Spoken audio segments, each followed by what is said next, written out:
Hi there, it's Wendy from Ask the Landlady, and I'm here with all the tips and tricks to help you make a profit in real estate rentals.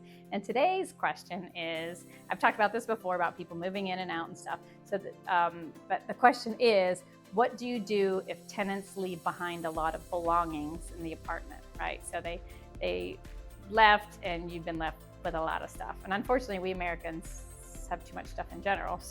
And it seems like I'd say over the last 10 years, I've been left with a lot more stuff. Stuff's gotten cheap and disposable and fast fashion, and people just feel the need to leave stuff behind. And this can be a little tricky situation too. So sometimes maybe they've skipped out or been evicted and simply just walked out or went to jail. You might have some state laws there that you have to deal with their belongings and store them. And in Ohio, for us, like somebody's incarcerated, we're gonna have to store their items for 30 days unless they will sign a release over to somebody else or say, I abscond, I absolve you and you can get rid of everything. But if they haven't signed off on that, then you will have to store those items for 30 days. You can charge them a storage fee for that to keep that on track, and then you can get rid of it. So some landlords will just keep it all in the apartment and do everything else they need to do, and then the last day get rid of it, take pictures, document, and then they don't have to physically move stuff twice. Sometimes it's worth doing that, just leaving that apartment offline for a month. But if you're moving quick, you got a good market and you got somebody dying to get in there, you may actually have to move it out and store it somewhere or put it in your building or outbuilding or something that you have. So that's something that you want to do. And if you do have to store them, again, you can charge for that. So be careful. Make sure you kind of know what's usual in your area of the woods so that you can put that in your accounting for their social security deposit there.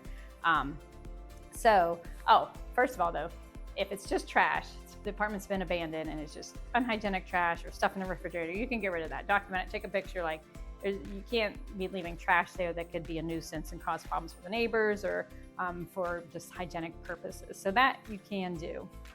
Valuable things you are going to need to store. Sorry.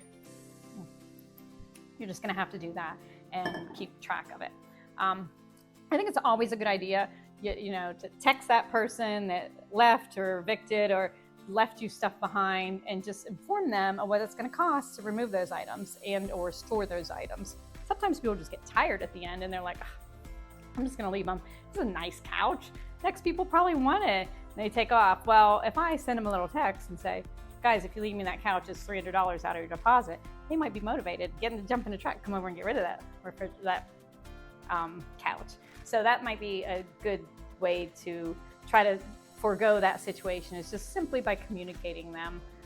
And also, if you do are storing items, maybe somebody is incarcerated or just skipped out, letting them know this is the last date that stuff will be available and then it will be gone. So just to kind of cover all your bases legally there. So again, it's not fun being left with a lot of stuff.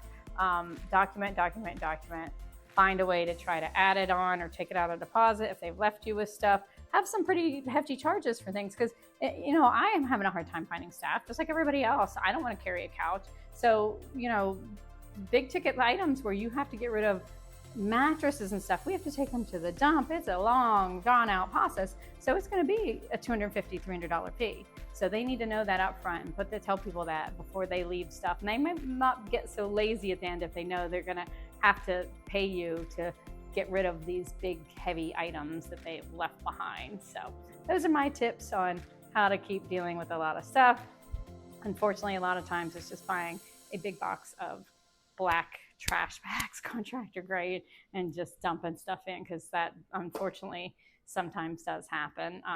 If it's good stuff, I guess you could have a yard sale or something, but that whoever leaves you good stuff, right? So anyway, tell me about your stories. I'd love to know what has been left behind in your apartments. Actually, every once in a while, we've had an international student take off and leave us all their beautiful furniture and big screen TVs, which is a bonus because you can sell that stuff, or whoever's helped me out, I can give it away. I can donate it to charity.